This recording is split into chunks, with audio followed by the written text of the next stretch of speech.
This week my mummy tell you all about how she stops us from having meltdowns in public when we want sweet and she says no. But today my mummy is going to tell you all about how she builds my confidence. Enjoy. Hi guys, let's talk about building your child's self-confidence. In this episode, I'll be sharing with you all the different areas in which you can focus on with your little ones in order to build their self-esteem and confidence. Now, the one thing we need to remember as parents is building our child's self-esteem will really help them in life to make new friends, face challenges positively, and also to deal with any problems effectively as they go along. Also give them the courage to try new things. So the first thing we need to do is allow our child to find things out. So we need to allow our child the freedom in order to explore and try things out for the first time, but with our support. It might be quite daunting, but if they know they've got us for their support,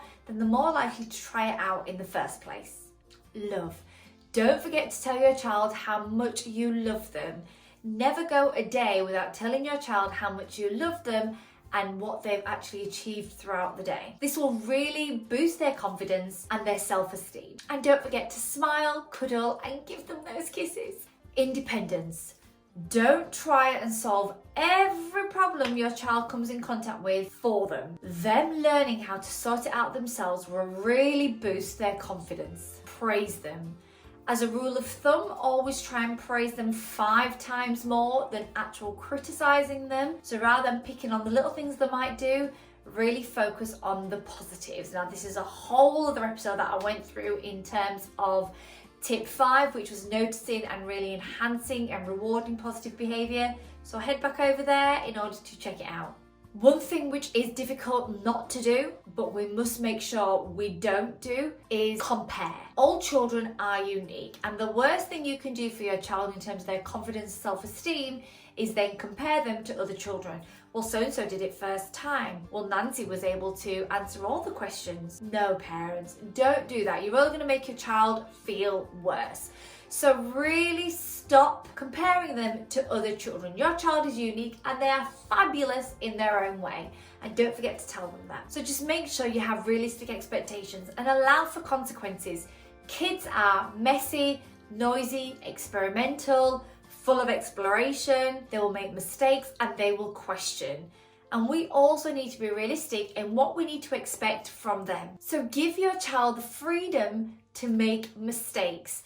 They will learn a lot more by making a mistake and learning from it rather than you stopping them from making that mistake in the first place. It will also allow them to believe in themselves and understand that I've made a mistake and that's okay. I have survived. It's not been end of the world. And that will allow them to build that self-esteem and that self-confidence in order then to try something again the next time, knowing that even if it doesn't work out, it's okay. We really need to allow our children to think for themselves, and we really need to encourage that and nurture that as parents.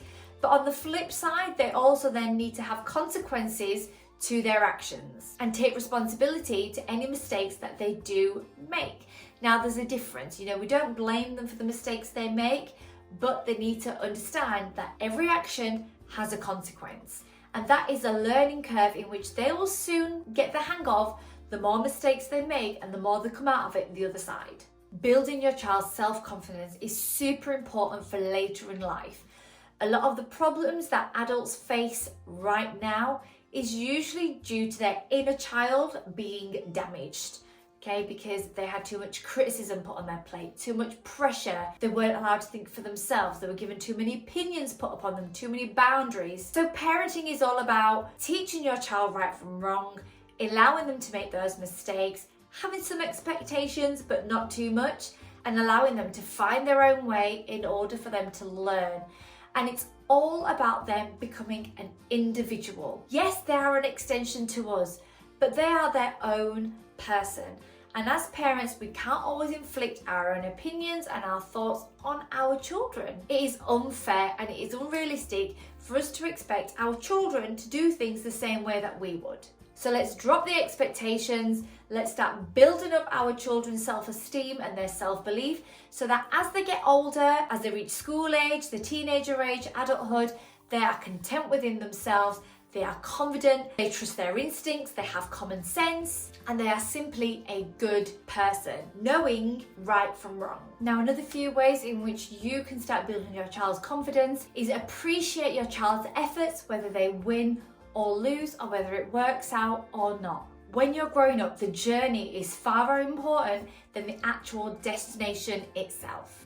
Encourage your child to build competence. So really encourage them to channel whatever it is that they enjoy, but do so without putting too much pressure on them. And again, let them figure out their problems for themselves. You are not always going to be there to hold their hand, and you shouldn't be either, because part of the learning journey as a child is for them to make mistakes, have problems, and try and figure it out. It's all about problem solving, and they're going to have to problem solve when they're at school, when they're at home, when they're out on the streets.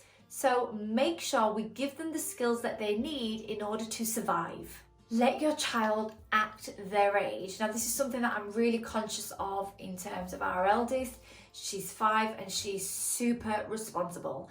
And my husband and I often sit and think, gosh, we just really want her to act her age. And she does. She does act like a 5-year-old. She's playful, she's funny, she role plays, she doesn't have any responsibility in the house. But what she does is she takes on the responsibility of herself to look after her little sister.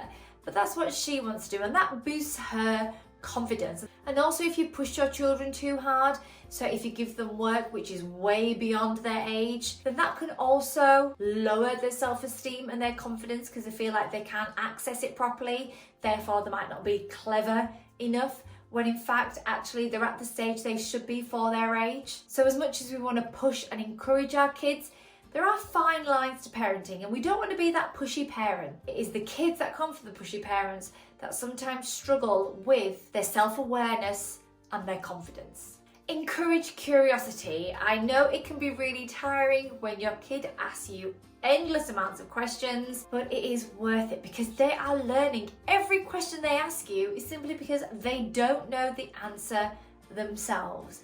And you always get those innocent moments in your child's life where they ask you a question and you think, gosh, yeah, I learned this once upon a time as well because somebody taught me, and now it's time for me to instill curiosity and help my child understand the world around them. Never criticize your child's performance. Nothing is more disconcerting or disheartening to a child than having their efforts crushed by their parents. So give them feedback and give them suggestions. That is absolutely fine. But don't ever say that they've done a bad job in whatever they've done. You don't want to create fear inside your child that they're going to disappoint you, or you're going to be angry if they've failed at something or if they haven't done something right, because then your child will never try anything ever again. And more often than not, parent criticism will actually do our children a disservice. Some parents think, well, if I criticize, it'll really motivate. It actually has the opposite effect. When you criticize your child, it'll actually really reduce their self-confidence and reduce their motivation, because they will think, what's the point? Treat mistakes as a building block for learning. Learning from mistakes builds confidence, but that will only happen if you, as a parent, treat mistakes as a learning curve, not as something that is bad. Offer your help and support, but not too much of it. So if you see your child struggling, let them struggle for a little bit. Don't jump in too soon and try and solve their problem for them. Let them struggle, let them try and figure it out. And if you still feel that actually they're not getting this, just go sit next to them. Sit next to them, give them a little bit of a helping hand, talk them through it, but don't do it for them. By talking through it, they're still learning and processing and doing it themselves. And last but not least, celebrate the excitement of learning. Your kids need to have a love for learning in order to try anything new, go out and socialise, ask questions. All this comes under the umbrella of learning and wanting to learn something new. So really celebrate that and enhance that with your kids, because the more they know, the more they'll be able to deal with anything that comes their way. So there you have it, all the different ways in which you can really enhance your child's confidence and build their self-esteem, because that also will minimize negative behavior and you are really enhancing the positive there. So let's start focusing on building our children as independent, wise, courageous, brave, and kind, curious individuals. Now, don't miss next week. It is the final episode of this 7-part series, and I'm going to go through with you how to deal with meltdowns positively and somehow stop them happening in the first place. So that is definitely one for you not to miss. Yet again, guys, thank you so much for joining me in today's video. This is part 6 of 7. If you've missed any of the previous episodes, then click the link to my parenting channel and you'll be able to find all the episodes on there as well as more. But if you've enjoyed this, then don't forget to give us a like and subscribe to my channel so you don't miss out on any further episodes. But thank you so much for joining me today. Don't forget you can follow me on social media. I am on Facebook, Instagram and Twitter. So don't forget to follow us on there because they are updated daily. But thank you so much for your time again today, and thank you for your support, and keep going, parents. You are doing amazingly. And I will see you on my next episode where we go through how to deal with meltdowns effectively and positively. Take care, guys. Bye.